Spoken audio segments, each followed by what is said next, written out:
Hi, this is Janvi Panchal and I'm back again at Stop Expecting Start Exploring.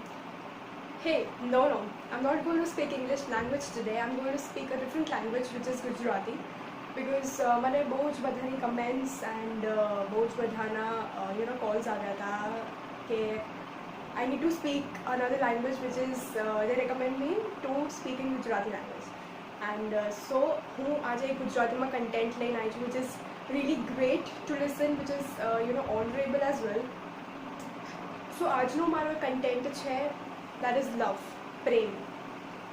ઘણી બધી countries આજે આપણાથી namely Pakistan, China, America, આ બધા જ countries, India, Australia, Canada, New Zealand, આ બધા જ countries, various countries, okay, આ બધા જ countriesને જો આપણે ભેગા લાવવા હોય તો આપણે પ્રેમ દ્વારા લાવી શકીએ છીએ. એન્ડ પ્રેમ એક સૌથી મોટી ઔષધિ છે, લોકો એવું કહે છે. સો પ્રેમે બહુ મોટું કામ કર્યું છે, બટ આજે આપણે એ વસ્તુ ભૂલી ગયા છે. આજે તમે જુઓ કે ફેમિલીમાં કોઈને કોઈની જોડે ટાઈમ નથી હોતો. First reason mobile, second reason work and third reason is stress, અને ફોર્થ રીઝન એ છે કે it is my personal issue, don't interfere. આ એક વસ્તુ છે ને કે ડોન્ટ ઇન્ટરફિયર, તમે વચ્ચે ના બોલો. આ વસ્તુ એ પ્રેમથી આપણને ઘણી દૂર લઈ જાય છે, આપણા ફેમિલી મેમ્બર્સથી ઘણી દૂર લઈ જાય છે. So first thing which I want to discuss it today, મારે એ ડિસ્કસ કરવું છે કે ફેમિલી મેમ્બર્સમાં એવી ઘણા બધા ઇશ્યુઝ થાય છે કે વર્ક રિલેટેડ હોય છે કે મોબાઈલ ફોન્સ હોય છે કે તમે અમને ટાઈમ નથી આપતા, તમે અમને પ્રેમ નથી આપતા. સો રિમેમ્બર પેરેન્ટ્સ એન્ડ જે લોકો ફ્યુચરમાં પેરેન્ટ્સ બનવાના છે એ લોકો, those who are going to marry youngsters, please do remember that love is the foremost thing you need to give it to your family members. The second is time, because આ બે વસ્તુ છે ને ઇન્ટરેક્ટેડ છે. તમે જેટલું ટાઈમ આપશો એટલો પ્રેમ વધશે, તમે જેટલો પ્રેમ આપશો એટલો તમને સમય ગાળવો પસંદ આવશે.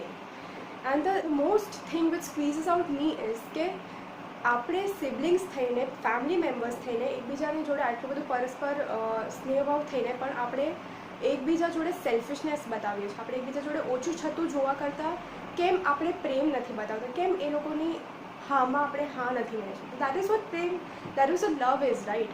તો આપણે એક જો નાના પાયેથી ચાલુ કરીશું તો જ આપણે મોટા પાયે પહોંચી શકીશું. દેટ ઇઝ જો આપણે કન્ટ્રીઝને ભેગા લાવવા હોય, એક સાથે કામ કરવું હોય આ દુનિયાને બચાવવા માટે કોરોનાથી, ને સ્પેશિયલી ઇન ધીસ એરા, જો આપણે એ વસ્તુ કરવી હોય તો આપણે પ્રેમ દર્શાવવો જ પડશે, આપણે પ્રેમ લાવવો જ પડશે. પછી એમાં કોઈ રિલિજનનો ભેદભાવ નથી હોતો, એમાં કોઈ મેલ ફિમેલ જેન્ડર રેશિયો કે એનો કોઈ ભેદભાવ નથી હોતો, એમાં કોઈ રેસિઝમ નથી હોતું કે વોટ એવર. બટ આ એક વસ્તુ છે, બહુ મોટા પાયે ધ્યાન રાખવાની વસ્તુ છે કે પ્રેમ, જેની સૌથી મોટું સ્ટાર્વેશન આ દિન સુધી આવવા માંડ્યું છે. લાઈક પહેલાં પણ હતું, અત્યારે પણ એ જ પ્રોબ્લેમ છે. અને આઈ ડોન્ટ નો કે આપણે એ પ્રોબ્લેમનો હલ કેમ નથી નીકાળી શકતા. Because there is no love between each other, because there is no love amongst each other. કેમ કે આપણે છે ને લોકોનું જોઈએ છે કે આ આપણાથી વધારે આગળ ગઈ, પેલો આપણાથી વધારે આગળ ગયો. So let us stop them. Why are we doing this? એમને આગળ વધવા દો અને આપણે એકલાને પણ બધાને સાથે લઈને આગળ વધવાનું. That is what we should meant, that is what we are here for, right. એક વસ્તુ મેં ફેમિલીઝમાં બહુ માર્ક કરી છે કે પેરેન્ટ્સ જે છે ને એ ફાઇટ કરતા હોય છે છોકરાઓની સામે. The parents who are watching this and the youngsters who would be future parents, please do mark, તમારા છોકરાઓ સામે તમે પ્રેમ દર્શાવો વધારે, ફાઇટ ઓછું કરો. ભલે તમે રૂમમાં જઈને તમે જે પણ એકબીજાને બોલવું હોય કે સમજાવવું હોય સમજાવો, પણ પોતાના છોકરાઓની સામે પ્રેમ દર્શાવો. કેમ કે તમે તમારા છોકરાઓની સામે એક દાખલો પ્રેઝન્ટ કરે, એક દાખલો મૂકી રહ્યા છો કે આ લગ્ન જીવનનો એક દાખલો છે. લગ્ન જીવનનો સૌથી મોટો અને સૌથી સારો જે મને ગમે છે ને જે છે 7મો જે શ્લોક છે, કે જે આપણે કહીએ કે 7મા ફેરાનો જે શ્લોક છે કે એ છે કે 7મે જન્મો સખા. દેટ ઇઝ વોટ કે 7મા જન્મમાં આપણે બે ફ્રેન્ડ જેવી, આપણે બે સખા જે મિત્ર દોસ્ત થઈને રહીશું એકબીજા જોડે. તો તમે આ બધા જે 7 જે શ્લોક છે, જે 7 સપ્તપદીના કે જે 7 આપણે લગ્નના જે 7 વચનો છે તમે કેમ નથી નિભાવી શકતા? જો તમે લગ્ન કર્યા જ હોય તો આટલું બધું કેમ? તમે જોયું છે કોઈ દિવસ તમે સ્કૂલથી કે કોલેજથી કે બહારથી કોઈ કામથી આવ્યા હો અને તમારા મોમ ડેડ કે તમારા માતા પિતા સરસ ઝૂલે ઝૂલતા હોય, મમ્મીનો માથું પપ્પાના શોલ્ડર ઉપર હોય ને સારી સારી વાતો કરતા હોય, મીઠી મીઠી વાતો કરતા હોય, એવો દાખલો આપણે આજ સુધીમાં કોઈ જોયો જ નથી. કેમ કે એ એવી રીતનું એક ઉદાહરણ આપણી સામે સેટ જ નથી બન્યું.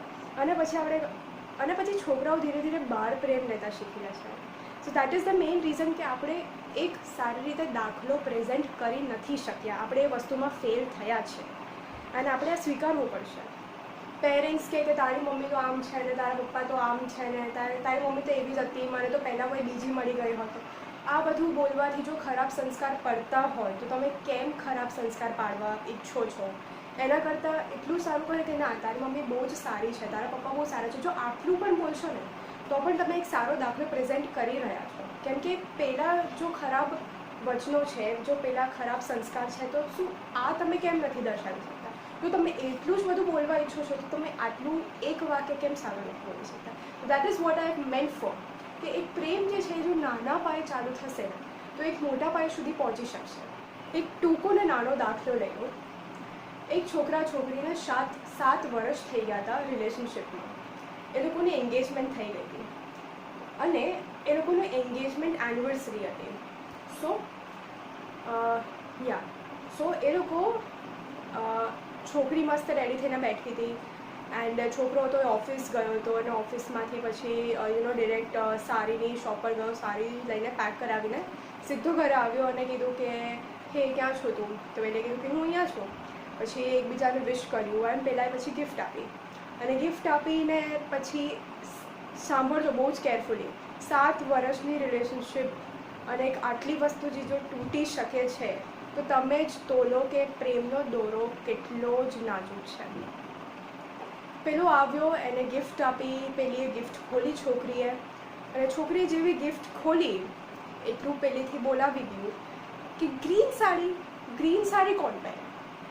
અને એટલામાં એટલા બધા કુવચનો આવી ગયા કે હું તારા માટે દોડીને લાવ્યો સાડી અને તું આવું કહે છે. સો એટલામાં 7 વર્ષની રિલેશનશિપ પ્લસ એન્ગેજમેન્ટ આ બધું જ તૂટી ગયું. હવે કમિંગ ટુ ધ કન્સેન્સિસ, વાંક કોનો છે અને ક્યાં છે? વાંક છોકરીનો છે. ક્યાં છે એનો વાંક? કે એ ગ્રીન સાડી એ છોકરાને જ પહેરીને બતાવવાની હતી, આખી દુનિયાને પહેરીને નથી બતાવવાની. છોકરો પ્રેમથી લાવ્યો તો પ્રેમથી સ્વીકાર કરવું જોઈએ. હું ઓલવેઝ કહું છું, સ્ટોપ એક્સપેક્ટિંગ, સ્ટાર્ટ એક્સપ્લોરિંગ. જો તમે એક્સપેક્ટ કોઈની જોડેથી કરી રહ્યા છો તો બધી વસ્તુ એક્સેપ્ટ કરતા શીખો. કેમ કે તમારી મનના વચનો બધા સાંભળે અને બધા જ ખોલી શકે એવું નથી. હું અત્યારે વિચારું કે મને કોઈ ગિફ્ટ આપે અને એ વસ્તુ બની શકશે નહીં, કેમ કે હું જ્યાં સુધી કોઈને સામેથી નહીં કહું ત્યાં સુધી એ વસ્તુ મને મળશે નહીં. તો એક વસ્તુ છે કે જો તમે એ વસ્તુ ઈચ્છતા હો કે કોઈ તમને કંઈક આપે, કોઈ તમને કંઈક માન સન્માન આપે, કોઈ કહે તમને કંઈક, તો તમે સામેથી કહી દો. ઇફ કોઈ હસબન્ડ કે કોઈ વાઈફ હોય, ઇફ ધારો કે હું હોઉં અને મારે કોઈને કંઈ કહેવું હોય તો હું ડિરેક્ટલી કહી દઈશ કે મારી માટે આ લાવજે છે. સો દેટ ઇઝ વાય હું સેડ નહીં થઉં. મોસ્ટ પોઈન્ટ મારો ત્યાં છે કે હું સેડ નહીં થઉં. બટ જો તમે કંઈક એક્સપેક્ટ કરી રહ્યા છો તો એક વસ્તુ ઓપ્શનમાં સાઈડમાં રાખજો કે તમારે બધી વસ્તુ સ્વીકાર કરવી પડશે. જો તમે કંઈ આશા રાખો છો તો તમારે એ વસ્તુ સ્વીકાર કરવી પડશે કે ગમે તે આવશે હું સ્વીકાર કરી દઈશ. So that is vote the thing is. એને એ વસ્તુ નથી કહેવી જોઈએ કે ગ્રીન સાડી. સો આ બધી વસ્તુઓ જે છે એ માયને રાખે છે કે પ્રેમ એક વસ્તુ પર જ ટકી નથી રહેતી, જે છે વિશ્વાસ. પણ પ્રેમ એ એવી વસ્તુ છે કે તમારે બધી વસ્તુ સ્વીકાર પણ કરવી પડશે. ઊંચું નીચું આવે ત્યાં કોઈ સાથે રહે, પ્રેમ દર્શાવે, સમય આપે, એ બધી જ વસ્તુ સાચી. પણ જો કોઈ સાચા હૃદયથી એ વસ્તુ કે ખોટી વસ્તુ હોય અને હું તારી જોડે છું, સાચી વસ્તુ હોય હું તારી જોડે છું, અને જો એ બધું જ વસ્તુ સ્વીકારે, એ પ્રેમ છે. એકબીજા જોડે તમે પ્રેમ બતાવો છો, તમે સ્વીકાર કરો છો એ વસ્તુ. નાનકડી વાર્તા કહેવી છે. સ્વામિનારાયણ ભગવાન હતા. એ બધી જ વસ્તુ સરળતાથી, પ્રેમથી, બધી જ રીતે કરતા હતા. એક દિવસ, it is a story of 1830. એ દિવસોમાં એમની ખૂબ વાહવાહ થતી, અત્યારે પણ થાય છે નો ડાઉટ, બટ એ દિવસોમાં એ એટલું બધું ઘણું કામ કરી ગયા હતા કે એમની એટલી મોટી વાહવાહ થતી. અને એ જમાનામાં એવું હતું કે કોઈક અંગ્રેજ અફસર મળી પણ જાય તો એ બહુ મોટી વસ્તુ હતી. હવે એ જમાનાની અંદર સર જ્હોન માલ્કમે આટલી બધી વસ્તુઓ સ્વામિનારાયણ ભગવાન પ્રત્યે સાંભળી, એમને આકર્ષિત થયું. એ સ્વામિનારાયણ ભગવાન જોડે ગયા અને એમને ખાલી એક જ વસ્તુ પૂછી કે જે વસ્તુ અમે તલવારથી નથી કરી શક્યા એ વસ્તુ તમે પ્રેમથી કરી બતાવી છે. સ્વામિનારાયણ ભગવાનનું બીજું પણ એક વસ્તુ છે કે એમના ત્યાં ચોર આવ્યા હતા અને 3 ચોર હતા અને 3 ચોરને 4 જ દિવસ નહીં પણ એક જ સમય અંતરમાં ખાલી એમને પ્રેમ આપીને એમનું આખું અસ્તિત્વ, એમની આખી જીવન જીવવાની રીત બદલી નાખી જેને એમનો સાચો માર્ગ બતાવ્યો છે. આ બંને સ્ટોરી જોવાથી આપણને કન્ક્લુઝન કે જે કન્સેન્સસ આપણે કહી શકીએ એક જ વસ્તુ છે કે પ્રેમ આપ્યો છે. અને આ એક પ્રેમ એવી ઔષધ છે, મેં પહેલાં પણ કહ્યું કે પ્રેમ એવી ઔષધ છે કે જે બધી જ વસ્તુને પાર પાડી શકે છે. તો પ્રેમથી રહો, પ્રેમથી જીવો, પ્રેમ કરતાં શીખો, પ્રેમ આપતા શીખો. તો જેટલું પ્રેમ આપીશું એટલે આપણે ખુશ રહીશું. અને જો તમે કંઈ આશા રાખો છો તો એને સ્વીકાર કરતાં પણ શીખો. અત્યારે એક એવું છે કોરોના વાયરસ કે જેનાથી આપણે ઘરમાં કોઈ બોર થઈ રહ્યું હશે, કોઈને ગુસ્સો આવતો હશે, કોઈ ત્રાસી ગયો છે કે બસ હવે બહાર નીકળવું જ છે, તો આ બધી વસ્તુઓ જો તમે વિચારોનું બંધ કરીને એક પ્રેમની વસ્તુ વિચારશો કે ના, આ એક એવો દોરન છે કે આપણે ફેમિલી મેમ્બર્સને ભેગા થઈને આપણે સારી વાતો કરવી જોઈએ, પ્રેમ વધારવો જોઈએ આપણા ફેમિલીમાં, જે પણ ડિસ્પ્યુટ્સ છે ઓછા કરવા જોઈએ અને સૌથી વધારેમાં વધારે આપણે પ્રેમ આપતા રહેવું જોઈએ કારણ કે આપણે ખુશ રહી શકીએ એનાથી જ. તો ઓલવેઝ પ્રેમ આપતા રહો. એન્ડ સ્વામી વિવેકાનંદ પણ આ જ વસ્તુ પર વધારે ફોકસ નાખતા હતા કે તમે જો પ્રેમ આપશો ને તો જ આ દુનિયા જીતી શકશો. કેમ કે એક પ્રેમ એવી વસ્તુ છે કે જે કોઈ પણ વસ્તુ આપણને હાસિલ સારી રીતે અને સરળ રીતે આપણને હાસિલ કરાવી શકે છે. Thank you so much for watching this video. I hope તમને કંઈક સારું કન્ટેન્ટ મળ્યું હોય. સેકન્ડ થિંગ ઇઝ કે what are your recommendations, please do let me know your recommendations as well. And hope તમને મારી ગુજરાતી લેંગ્વેજ પણ ગમી હોય. નેક્સ્ટ થિંગ ઇઝ કે આ વિડીયો હું બહુ જ દિવસે અપલોડ કરી રહી છું. એવું નથી કે I am feeling little lazy, but I had some other work as well કે હું મારી ન્યૂ ચેનલ માટે કામ કરી રહી છું which is most beneficial for all the people who are going in future for Canada, New Zealand and Australia.